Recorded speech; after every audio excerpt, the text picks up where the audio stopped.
Od sredine 90-ih se število govedorejcev zmanjšuje, povečuje pa se velikost črede. Danes prireja mleka znaša v Sloveniji 650 tisoč ton, s prirejo pa se ukvarja 6 tisoč rejcev. Po podatkih Ministrstva za kmetijstvo je pridelava mleka kraljeva kmetijska panoga. Mleko je glavna panoga v Sloveniji sploh, kar predstavlja 17% vse vrednosti kmetijske proizvodnje in tudi narašča proizvodnja in vrednost. Tako da je že prvi podatek je že zdaj pomemben, da je to najbolj pomembna dejavnost v kmetijstvu sploh. In razširjena povsod. In ker ima Slovenija večji del travinja, ali pa 2/3 od kmetijskih površin je travinje, ki je pač primerno, za govedorejo pa za drobnico, je praktično bo tudi tako ostalo, to je pač kraljevska panoga. Najštevilčnejši pridelovalci mleka so v Podravski regiji, sledi Gorenjska regija in Savinjska. Če pa vseeno gledamo, kje je pa največ proizvodne, je pa tukaj Podravje najmočnejše, ki ima 20% vse proizvodne mleka. Pa potem takoj za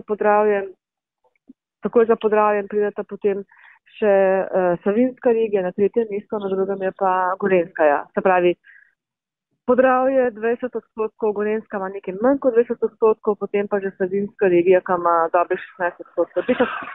Samooskrba z mlekom v Sloveniji narašča. Če je leta 2002 znašala 115,2%, je danes že na 131%. Ključni vpliv na povečano samooskrbo v Sloveniji ima zmanjševanje porabe mleka na prebivalca, ki je v zadnjih 10 letih padlo za 10%. Od leta 2004 je bila poraba na prebivalca 235,8 kg mleka na leto, leta 2016 pa še samo 215,1 kg na leto.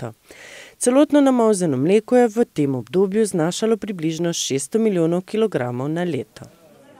Pri ljubljanskih pomurskih mlekarnah in mlekarni Celeja smo preverili, kakšno mleko Slovenci pijemo.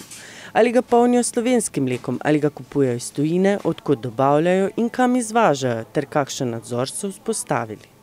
Ljubljanske mlekarne prodamo polovico vseh proizvedenih izdelkov v tujino. Od tega v države Evropske unije približno 70%. Letno odkupimo približno 200 milijonov litrov mleka. Mleko odkupujemo izključno samo v Sloveniji. Kompetentni sogovornik za vsa vprašanja je pri nas direktor. Smo pa sredi prodajnega postopka, zato vam intervjuja z direktorjem žal v naslednjih tednih ne morem zagotoviti. V prodaji mlečnih izdelkov Zelene doline dosega izvoz 26%. To pomeni 12% v države Evropske unije in 14% na tretje trge. V letu 2017 smo odkupili več kot 100 milijonov litrov mleka. Mleko odkupujemo izključno na domačem odkupnem območju v Sloveniji. Sodelujemo z več kot 1000 dobavitelji mleka, ki so povezani v 17 kmetijskih zadrug. Mleko zagotavlja veliko življenjsko pomembnih snovi, zato ni naključje, da mu strokovnjaki pravijo tudi popolno živilo. Samooskrba z mlekom omogoča kratke transportne poti, saj je lokalno mleko bolj sveže. Na ta način pa se veliko bolje ohranjajo tudi vse hranilne snovi, ki jih vsebuje.